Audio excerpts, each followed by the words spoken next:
special guest. We got a special guest today. Laurie said that? Sorry, yeah. Oh, gosh. Okay. Oh, I just pulled another muscle. All right.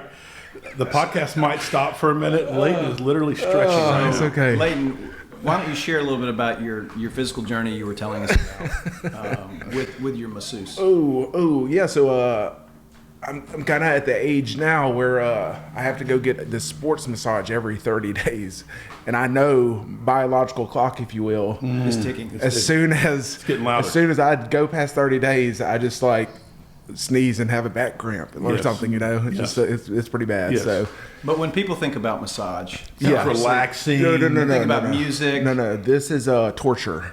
Okay. Painful torture. And now, given this guy's used to like working with professional athletes and bodybuilders, so I come in. I mean, well, look, you're not far off from that. Hey, I've played inside. ball with you before. Yeah.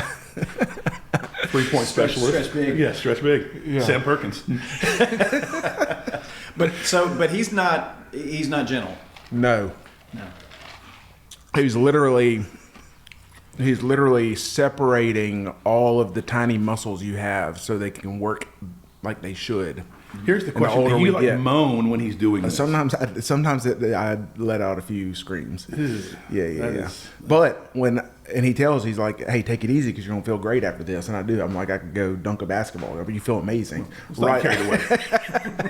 All right, 8-foot goal. 7.5. But yeah, so that's how it is. So yeah, if y'all, I mean, it the whole time you're like, I'm never doing this again, and then you feel so great. You're like, I can't wait to come back. And this is a 30-day rhythm. You'll go like every I need month. to You're go. like, okay. Yeah. get Well, when I calendar. first started to go see him, I think I went weekly for 4 weeks. Wow. It was that bad. So mind and body, really.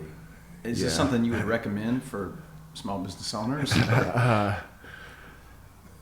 Potentially, I guess. he is a small business owner. I need to send him our That's right. podcast. That's right. Maybe he could sponsor. Oh. Yeah. Body by, and what's his name? Let's give him a shout out. Don Jackson. Don Jackson. He's here local. Yes, he's a local. Bossier or Shreveport? Yeah, Bossier. He has a out of the Bel Air Fitness Center. He has a little room there. Oh, yeah. Yeah. So Don Jackson. Yep. Good stuff. Thank you, Don. Yeah. But special guest, can we? Jason Wood. Jason Wood. It's good to be Jason, here. tell us a little about yourself. Well, why don't we tell him about himself? That's even better. I can just sit back. As not the Laurie stuff, apparently. As Laurie Yeah. just crucified So I was thinking me. that this morning. We've literally known each other for 30 years. Wow. That is we have true. Met, we've 30 met, years. Sixth grade. The good, the bad, Sixth and the grade. ugly.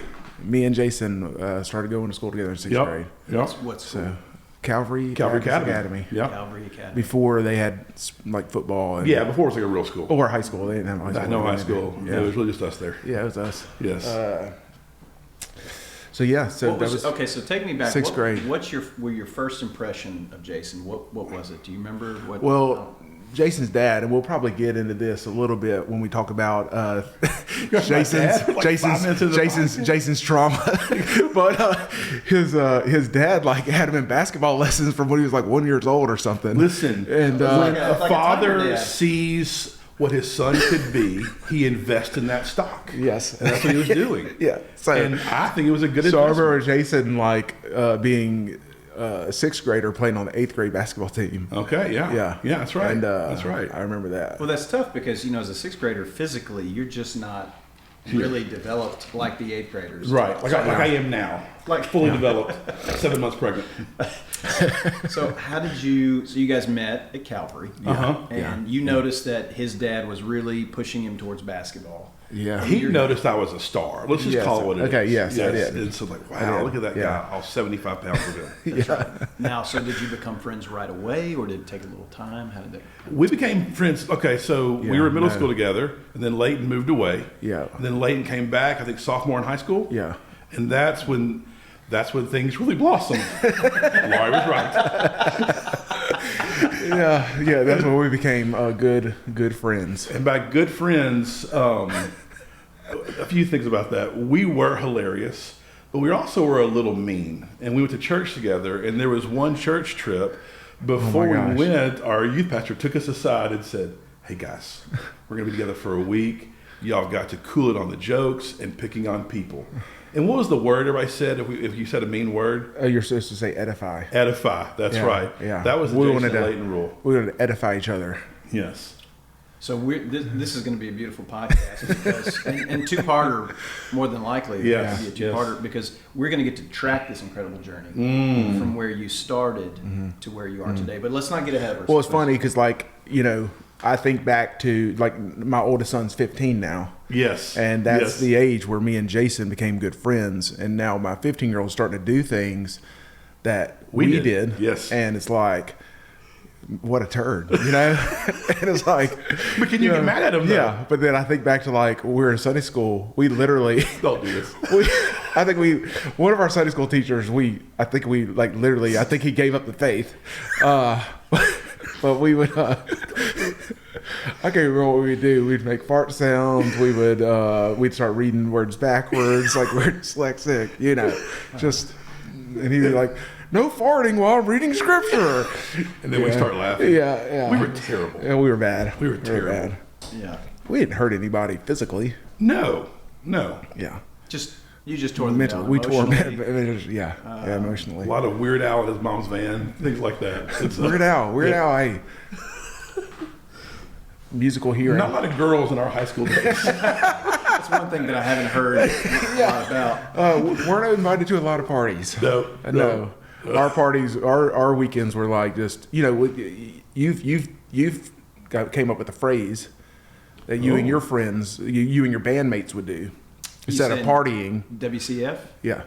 Wacky Christian Fun. Exactly. Wacky Christian Exactly. fun. Exactly. This is before, you get into things like alcohol. Yeah. You entertain yourselves by Yes. doing the dumbest Yes. things Yes. possible. And we would film it. We filmed, of course. Yeah. And then yes. Jackass came out and we're like, Yes. whoa, you can get paid to do this. Yes. But we didn't get paid anything. No. And those, we still have those. If someone can find a VCR, I still have a VHS tape with the best of. 2 hours. It's the best of, condensed down. Oh, you have great tips. There's Greatest video hits. footage of those days. Of, basically 16 you to see 20. a lot of Shreveport in the background. Flash report. Flash A report. lot of people. A lot of people. A lot of things that we're not proud of. Nothing illegal. Just really stupid. Yeah. Really stupid. Yeah. At other people's expense. Yes. Yes. All right. I think it's funny still, though. Yeah. Still holds So up. then it's funny. Here's another funny thing too is my kids found, when my oldest was born in 2008, we didn't have phones didn't have cameras on them back then. You couldn't video, or you didn't have much memory. Play Snake. Yeah, he plays Snake, and so we still had camcorders. And so like his whole like birth and childhood and all this stuff, they're just like home videos on these camcorders. Well, my kids found them the other day, and they were like, "Hey, can we watch these?" And so of course we start playing it, and about 30 minutes in, one of my kids, I think it was Anna, was like, "Why is Jason in all these videos?" Well, And, I'm sorry that I love you guys. Sorry I wasn't married. Jason was single, Single and, man, bachelor. and Yes. he hung out with me and Laurie all the time. He was at our house all the time, playing video games, holding kids. Yeah. And I got to say from experience, when you're a newlywed couple, the thing that you want more than anything is Yeah. just another man in, Yes. in Yes. that Yes. space, getting Yeah. there, in between there, Well, having a key to your house. Another funny thing, me and Laurie were talking the other day. We're reminiscing on our first date. We were in Ruston, and our first date we had actually been talking for a couple weeks, but I had to get some money so we could go on our first date. Sure. Which was going to the state fair. You go big. You should go big. Yeah, so I said something about the restaurant we ate at, Chianti's. Ooh. Couldn't leave a tip because didn't You're out. realize it was so expensive. Yes. You did kind of go big for that first date, Yeah. though. Chianti? I mean, Oh no, that was when I proposed. I'm sorry, I'm confused. Chili's. Sorry, we went to a Chinese buffet. You didn't leave hungry. No, And no, she didn't Better either. than Ryan's. yeah, Better than Ryan's. yeah. Step up. So Chinese buffet. I know we're reminiscing. I'm like, remember we went to the fair, Chinese buffet? That was our first date. She said, no, it actually started at Jason's trailer. Let's go. I wanted to introduce her to my friends, and so we went to your yes, your yes. flea infested trailer. Holes in the ground trailer. Holes in the ground. He literally stayed there for free to keep the grounds at the trailer park, and it was never cut out. He didn't have a lawnmower. So It was like, that needs to be our fixed. That was our first date. Yeah. Groundskeeper. Oh So my we had the gosh. trailer. Oh. Yeah. Wow. So come a long ways. Rich history. Rich history. Rich history. A lot of maturation together. Yeah. That's what I would say. That's right. Yeah. That's right. Look at us now. Look at us now. As we can see. Yeah. So today we're talking about, you mentioned a few episodes ago, if you Yeah. can rewind for the listener. Yeah, yeah. So, I guess so right now, in our stage of life, Jason is a pastor at the church that we go to. Mm-hmm. My family goes to, and he's also does counseling, Yes. therapy. Mm-hmm. And so about 6 weeks ago, we had a marriage emphasis kind of weekend, and we had some training. It was really, some classes. And one of those was diving into the primal questions. Mm-hmm. Yep. And man, it was really enlightening stuff. And the whole time, I was thinking about how I could improve Hopefully my about marriage. your marriage, Yes, that's right, yes, yes. yes. But in the back of my mind, I was thinking this would be really good stuff to apply in business. Yeah. To be able to know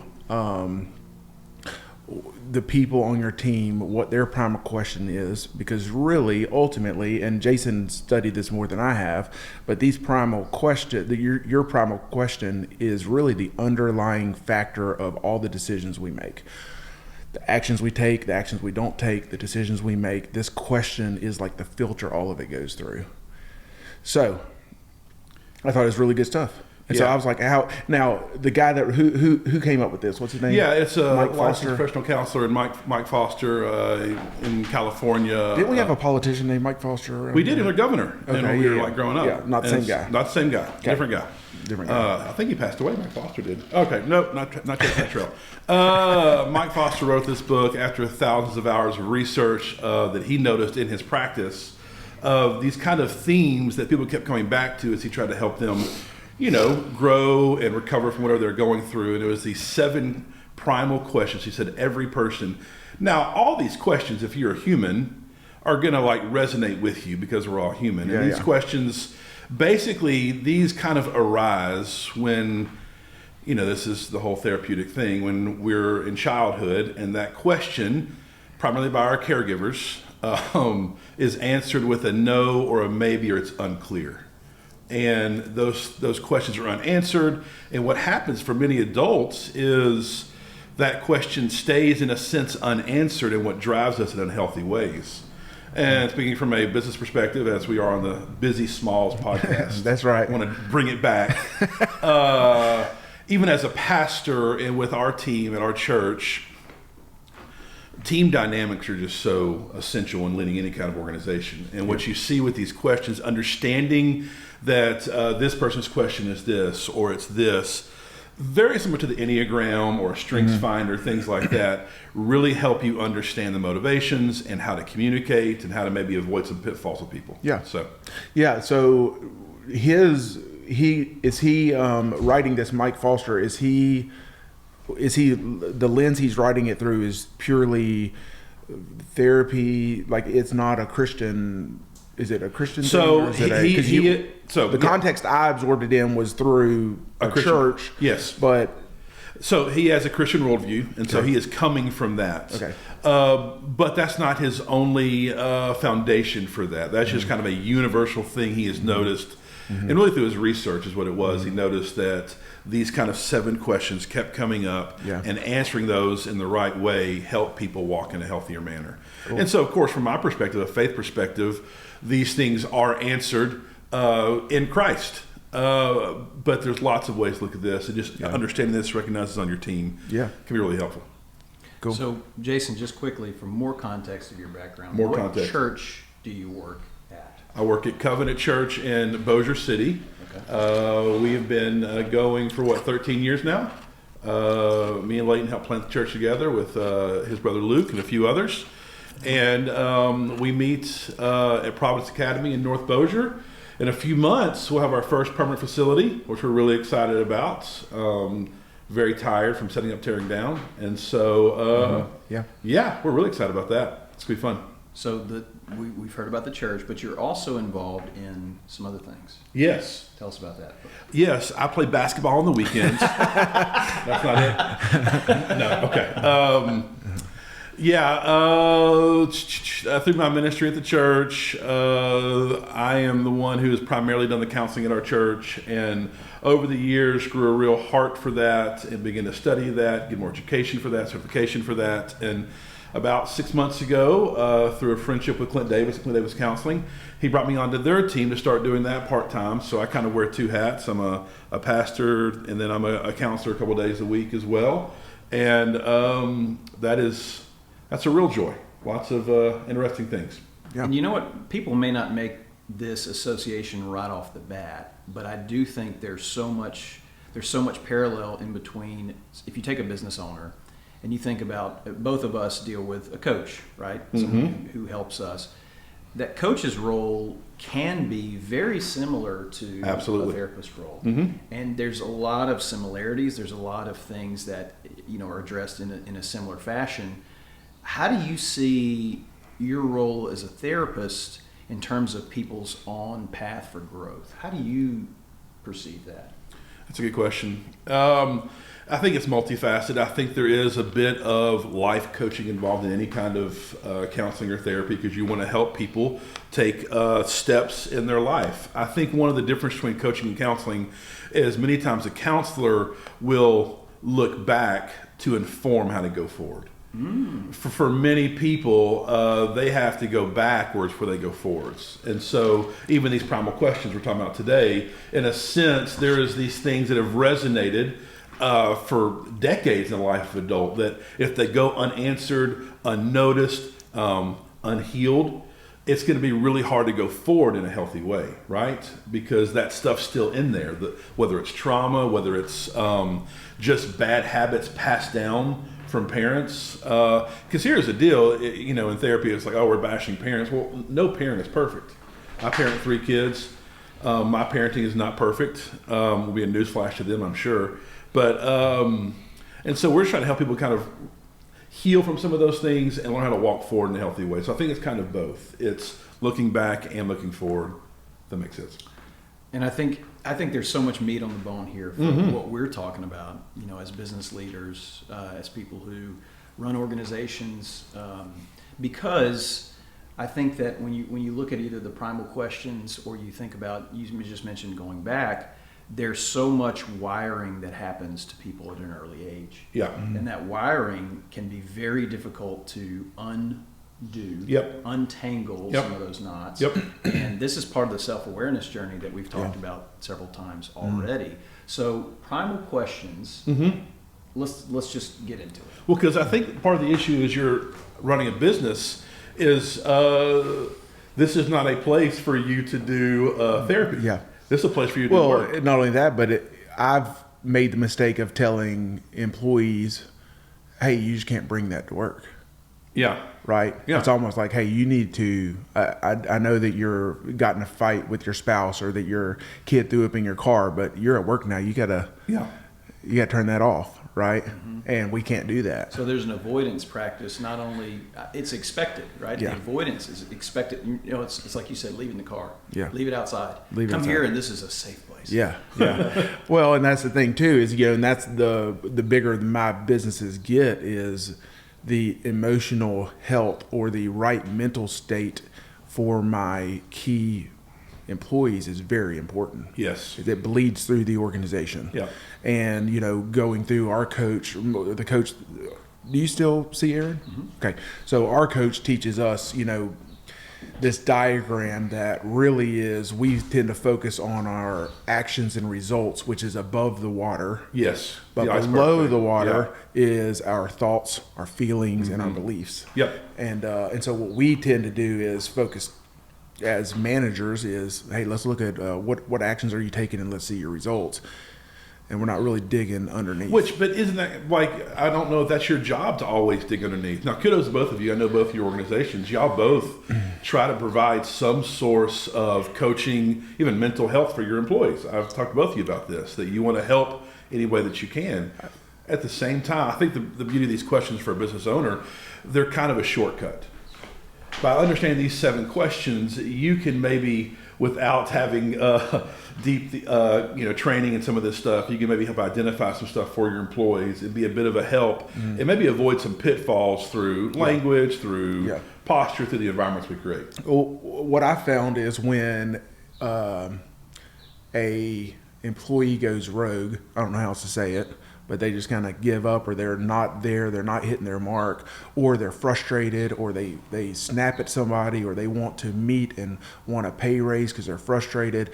It's never what that is. Like the thing they're coming, or the thing that they're going off about is never the issue. Yeah. So it's honestly, it's very rarely about, most of the frustration will come to me is about pay. It's never really about the pay, almost. A few times it is, but it's usually something underlying, and that's what they're kind of venting about. Yes. That makes sense. Yes. So, all right, well, we want to get into these questions. We all three have different questions, by the way. We have different questions. But I want to key something up, because you mentioned it, and I think it crosses over. You said under the water, at the very core, the very bottom, is beliefs. Yeah. And I'm listening to a book right now talking about, your core beliefs, how they become established, and how powerful that is in terms of how you filter the world. And so this is exactly what that's talking about. At the bottom of the ocean, there's this belief you have about yourself that says, I am either, maybe I'm good at this, I say it about myself, I'm terrible at math. Every time I try to do math, I'll say, I suck at math. Well, I mean, Central, I would imagine, that was a math. Yeah, Mecca. STEM powerhouse.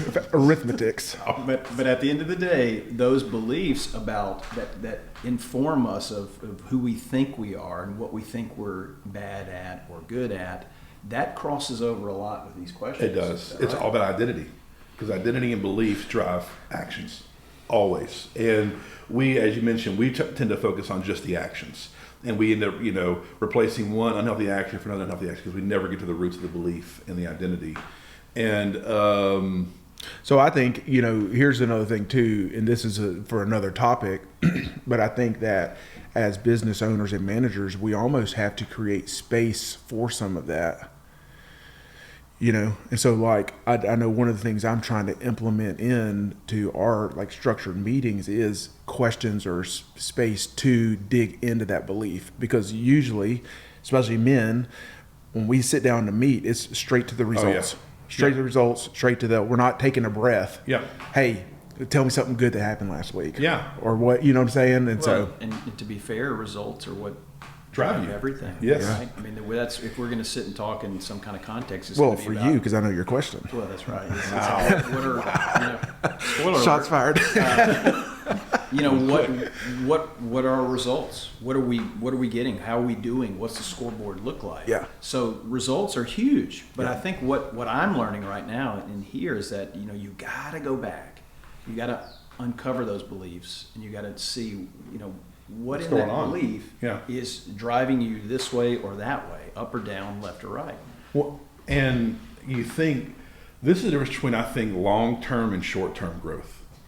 Because what you're talking about, it just takes more time. Mm-hmm. You have to be more intentional. You have to move slower, which is tough in a business perspective, right? But most great organizations, that long-term perspective of a slower growth model tends to be healthier and more thriving and lasting longer. And so, but it just takes more time. In the show notes, we'll put a link to this assessment. Okay. Yeah. Right? It's like a 5-minute assessment. Right. It takes and you the videos from when we were kids is right. Yeah. Okay. Yeah. Oh, I'm so glad. No social media back then. Good. Okay. The other would be that and a link to his book, maybe. Yeah, it'd be great. It'd be great. Yeah, it'd be helpful. Yeah. We'll put that and just FYI, if you do fill out the questionnaire, which I did a couple of days ago, Mike will personally email you. Really? 4 or 5 times every day. Just FYI. For his webinars. He's on it. He is killing it. Wow. I wonder what email I put in, because I haven't seen anything. I mean, how is he just that on it? Yeah. Amazing. Right away, probably, too, huh? Within a minute. You get a personal email from him. It's a personal touch. Real personal. Right. Yeah. Thank you, Mike. We appreciate you, buddy. All right. So let's dig in. Jump into the questions? Yeah, let's go into the questions and through the business lens. Golly, guys, I keep pulling my. Are you serious? Hold on, I got to stretch a little bit. Get this on video. Ugh. Hey, I will say, update on users. Do we have an update on how many followers we have on Facebook? Oh yeah, we're gonna get a real time update. We'll get a real time update. So I got butterflies right now. I will say, look, like the moon landing right now. People, the public is really responding to this. I've heard a thing or two. Yes. Hey, I got a text last night from probably our biggest listener and fan, my mother. Yeah. Ooh. Yeah. What did she say? Let me read it to you. Such a sweet lady. 47 followers. Hey, You gotta that's be up kidding from. me. That's up from. Whoa. Like. 0. That's good. Now I'm pretty good at math, but That's a 47,000% increase. I'm out of fingers for the Okay. increase, buddy. Wow. Wow. This is That's traction. This is big time. Watch out, Joe Rogan. That's right. She just liked our podcast. I'll leave it at that. That's okay. Yeah, she liked Okay. our podcast. We can't get a She direct she quote? listened. She listened to podcast 2. She needs to catch up on podcast 1. Okay. Is your mother a big podcast listener? No. That I don't sounds know how special. she You guys listened. are. I don't know how she found it. So, Okay. but yeah, so she's But this is great Encouraging. because your question pings off of a little bit of that, right? Oh. yeah. A little validation. Okay. Yeah. Did I tell you what my question was? Yes. Oh, okay. Yes. I mean, I know. I had your question pegged wrong. Yes, and so did my wife. Wow. Yeah. So, Okay. Yeah. Interesting. Am All I right. known? That's good. That's good. Yeah. Yeah. All right. So, question 1. Am I safe is the first question. This is probably the heaviest question, I would say. A lot of times, this is the question from someone who might experience some abuse when they were younger, or just lived in an unstable environment that did not feel safe, either physically or emotionally. And when that question's unanswered and you grow up into that, those people do not like surprises. They're not going to have fun with surprises. Yep. So one thing that Mike used in his book, that when our primal question is answered with a no or a maybe, and like you're still stretching over there. I'm sorry. You're safe, buddy. You're safe. When it's answered with a no or a maybe, we enter what's called the scramble. And all people understand the scramble. It's when we feel that. This applies to all the questions. All the questions. Okay. And so for a person, the question it feels is, am I safe? And if they do not feel safe, they'll go into a scramble. And that's when those bad actions begin to happen, or even a business setting, when you start seeing the rogue employee or the person causing dissension in the office. Many times what is happening, either in the workplace, at home, or in their mind, their primal questions being answered with a no or a maybe. And so part of the role, sorry you keep stretching, part of the role for a business owner is twofold. You want to help as best you can answer their question with a yes. And 2, you want to train them to learn self-leadership of how to answer that question themselves with a yes. Because you can't be in their mind, Well, you're not the Holy Spirit, all those kind of things. And we can't avoid the scramble. That's right. Right? I mean, in my mind, what I've tried to grow in is that when I get in the scramble, I don't stay there for days anymore. Yes. I used to stay there for days. Yes. Right? Yes. And just days of inaction. Right. Because I can't get a clear mind. Right. Now, it might be an hour or it might be a few minutes. Right. And I'm processing. Right. And then I think a big part of getting out of that scramble is, and I don't know if we've talked about this before, but we need to have people around us Yes. that know when we're in the scramble Recognizes recognizes Yeah. that can pull us out, Yeah. right? Because it's kind of one of those things when you're drowning, it's hard to save yourself, right? Yes. And so you need to have, and so part of that is giving them permission, right? Hey, Yep. this is when I'm in an unhealthy place. When I'm in an unhealthy place, this is what you need to do. Right. Right. We don't wait until we're Right. struggling to swim. Yep. So, but yeah, the scramble. Yeah. That's good. So let me ask you this: are you safe?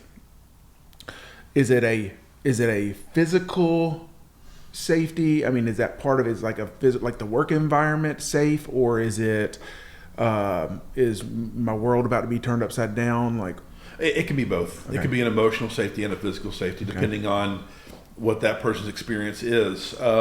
For many people, it's that kind of emotional safety. Kind of either one. They don't like surprises. Yeah. So a great example, if you're going to have a hard conversation with somebody on your team, that's their question, I would give them maybe some heads up and notice this is coming. Let them prepare for that question, as opposed to like just surprising them with this hard thing is going to make them really scramble hard in that moment. Because you can't avoid those things. Yeah, I, early on, I would have some team members. I would go on vacation and just dream a lot and have this clarity of some moves that needed to be made. And I would show back up after that trip on a Monday and like change all their job descriptions. Hey, you need to go into this office. You need to go over here. That's right. And then it's like, they just don't. I mean, it's hell for them, right? Yep. And so we just had. We just moved into a new location. We moved some offices into a new building for one of my companies. And instead of waiting, the plan was to do it over the weekend. Well, one of my guys said, well, hey, we have Thursday free. We're just going to go ahead and do it now. Yeah. Well, there was one of the people on the team, just all hell broke loose for her because that was supposed to be done on Friday. Yep. And now her, it's just chaos. And so, that was one hint, if you're going to make a change in your organization, for a person that's their question, if you could take them aside before you announce to a team, that can mitigate a lot of your problems for how they're going to feel about this, because they want to feel like they're on the front end of this. They feel a little safer, a little slower. Be patient with these kind of things. These are also probably the ones, like, I always have a few people in my organization that always think they're about to get fired. Yep. Right. And that might fall like in their bones, right underneath the surface, right? They're used to like the rug being pulled underneath them, and so they're always afraid that's going to happen. But here's the beauty of these questions: they also come with like a primal strength as well. So a person with their question is, "Am I safe?" They recognize the need for a safe environment, or people that might need to feel safe, and so they're the people that are kind of like can be guardians for your organization to help protect the culture, help see when maybe change is not healthy. So it can be a good thing as well. So, am I safe? Core fear is harm. Yep. Primal gift, make others feel safe. Yep. So, and how does that look? How does that? I mean, is that like a? Yeah, they're gonna. So you go away and you dream for a week, right? And you want to come back. You want to change this. You want to change this. You want to change this. It'd be helpful for you to address that with the person that's their question, because they're going to understand how other people are going to feel about that. And if that's going to make them feel unsafe, or if that's going too fast, those kind of things, they're really good for leaders like you, Leighton, that want to like move the ball forward, that want to go fast, that want to change things. They're a good governor on things. And so that's kind of their strength there. Gotcha. And they avoid risks. Yes. They move slow. That's why for a startup, right? A new business. There can be, if this isn't handled correctly, for like Josh's question, which we won't get into yet, they want to move, they want to go forward. This person wants to avoid risks. So there can be inherent tension, or there could be great partnership if everybody's healthy, because then you kind of bounce back and forth. Even at our church, me and your brother Luke work together, and that's not my question, but I move slower than Luke does, and it's a good, healthy tension that we live in to make sure the organization runs kind of a healthy way. So as you're walking through this, so that I understand this, core fear is going to be, if this is your question, this is what you're ultimately very afraid of. Yes. And your primal gift is going to be this exceptional gifting that you have that comes out of that. Yes. Is that right? Yes. It's like, when you have a thing that you're used to, it becomes dominant. Your right arm breaks, you get strong with your left arm for a while because you have to use this. It's kind of like when you're weak here, it makes the other area strong. Cool. All right, let's go to the next question. Yeah, next question. Am I secure? This is primarily a financial question. I will say, if you're starting a business and this is your question, it could be stressful, because starting a business is very unknown, right? I mean, as you guys are well aware of. Well, I would say, I've said this many times, but there's not, to me, financial stress is the worst stress. Like it is hit your pretty dang stomach, bad. hit your gut, Yeah. like you feel it, right? And it'll send you into the scramble, because this is not my question, but I can find my place. I have total empathy with these. So I would imagine all of us probably have an On some element of level, this. absolutely. But the ones that this is their primary question, It's is elevated 10 times. Yes, absolutely. They're checking the bank account. They're checking the P&Ls, all the things all the time, right? They want to see how things are going because it's really, really hard. Their core fear is going to simply be financial instability. And so most likely this person grew up where there wasn't much money. Yes. They didn't Yes. have much stuff. Where they'd want the same shoes that the friend at school got, and that Yeah. couldn't happen, or Well, I mean, I didn't get the pumps, you know. I got the Payless XJ900s LA Gears? with the fake basketball. Yep. It didn't pump. I would pretend though. so I'd have to make the sound myself. You know, like Carmelones had Carmelones. Were those he had his shoes? Catapults. Yep. And then I think Shaq had some cheaper shoes as well. And yeah, so, that was the Insta Pumps. yes. Those Reebok Insta Pumps. Good days. So Good days. Primal Gift for Am I Secure, which is primarily about finances. Mm-hmm. Their primal gift, and this is I'm reading for the first time, they're generous. Yeah. That seems to me to be counterintuitive. So what I took away from this is that we really project. Yes. We project what our fear is. Yes. In order to kind of overcompensate. We don't want someone else feeling the same That's pain it. that we feel. That's it. And so we kind of go over. Same with safety and other questions, right? I don't want you to feel unsafe. That's my question. So I want to make sure that you feel safe. And so I'm going to assume that your core fear is being broke. And so if I have, and normally people that ask their question, their finances are in order because they're very aware, And they do very not. organized. And they do not understand someone like me. Yes. Who doesn't have a strict eye on every penny. Yes, it doesn't have a right? bucket. And so or- I have a good friend of mine, and this has to be his, right? Yeah. And he is. I mean, he never has his wallet if we go out to eat somewhere. He, These you are know, cash if guys. Yeah. yeah, if you know, if there's money owed or something like that, he is like, hey, you owe me this, and he'll send an email 10 times a day until he collects that money. And this guy has hundreds of thousands of dollars Yep. in the bank. Yep. Like he's not hurting. Yep. But he, you know, and then at times he'll be like, "Oh, I'm going broke. I'm going broke. You know, my pipeline's low. Watch I'm your going broke." pennies, your dollars take care of themselves. Ooh. Hey, hey, I There's like some that. truth to that. What's interesting, even in either a book or talk that Foster gave on this, he was counseling a client who had, I think, literally hundreds of millions of dollars in the account. Yeah. And this is his question. And Yeah. he still felt the fear of it all going away. I've seen Yeah. those people. Yeah. I've seen It's those a real people. thing. Yeah. And so, Absolutely. but they're the ones that can pull money out of a penny, right? They're great normally accounting for you, and they're very generous. And so, Yeah. but it could be tough in a startup setting to have this question. I have one of my leaders, managers of in my company. I believe this is probably his, and I had him order some books the other day. I wanted to order this one book, six books for the team to work on, and so we show up, and I'm like, "Hey man, you know, where are the books?" He's like, "Well, one came in, but you know, I ordered them from 5 different websites. I was finding the cheapest ones." Yes, He's buying all these used. They were all used from Yes, like these different yes. websites. I'm like, "Oh my gosh!" Just Like this Amazon one's Prime, coming I from think. Australia. Yes, Yeah. yes.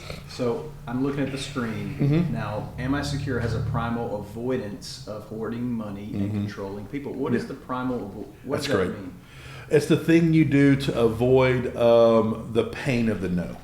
So you don't give it a chance to be no. So in this question, for example, if you hoard money, what you're doing is avoiding the possibility of being insecure with your money, right?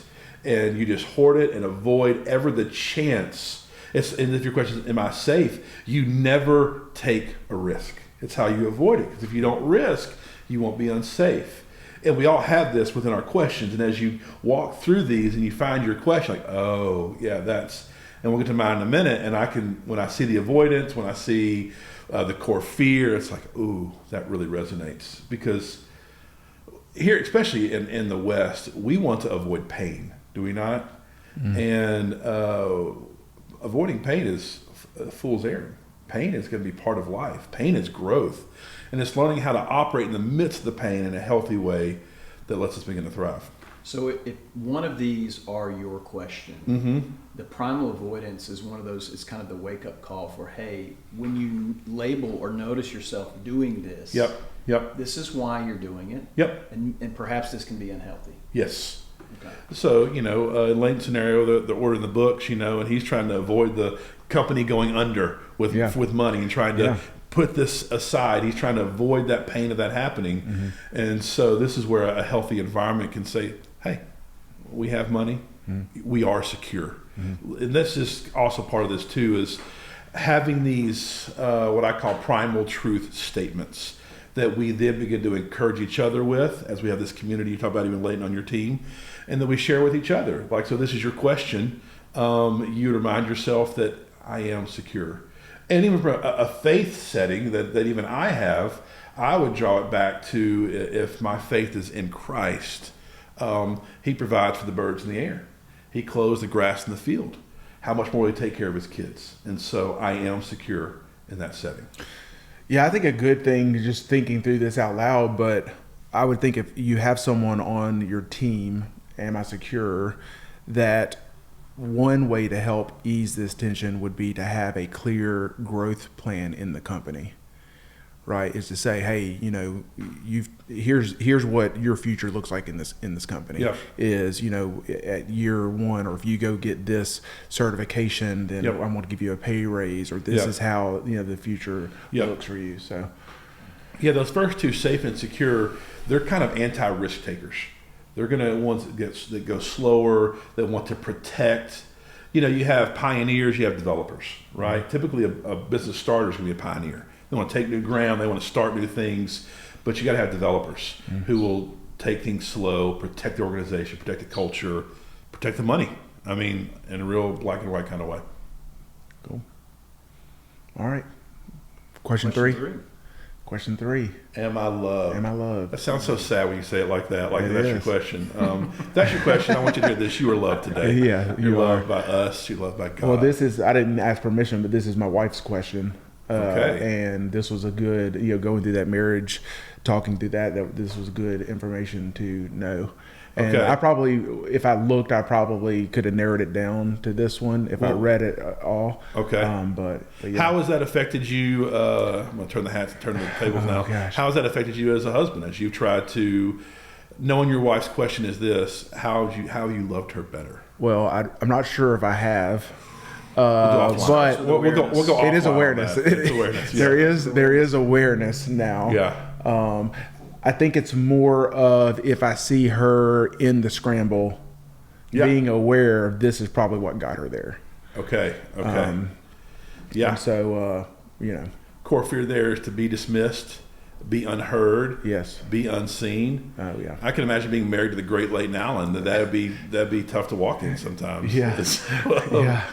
Well, I'm trying. I'm better than I was a year ago. More massages. Hey, what would kind of derive, thinking of looking at the past, what would a childhood look like that may have typically that would be where there's not affection or affirmation that's present in a home, where some people are just not wired for affection and words of affirmation, and that doesn't happen in a child's life. Even though a parent might say they love them, that question of am I really loved, right? They compare it to somebody else whose parents are affectionate, are lots of affirmation, and they can just kind of have this underlying thing of not feeling loved. And that can be tough in an organization because it's you're trying to get stuff done, but it's the real thing. Here's the real key here.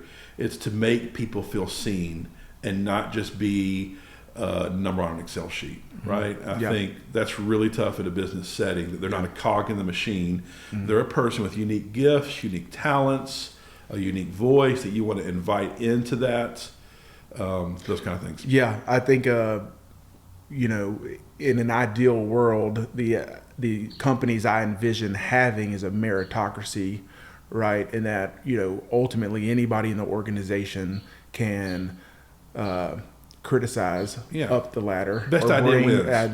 Yeah. But it's hard to create that culture. It is. And that's, someone who feels unheard, unseen, usually they tend to pull further away rather than pressing in. Yeah.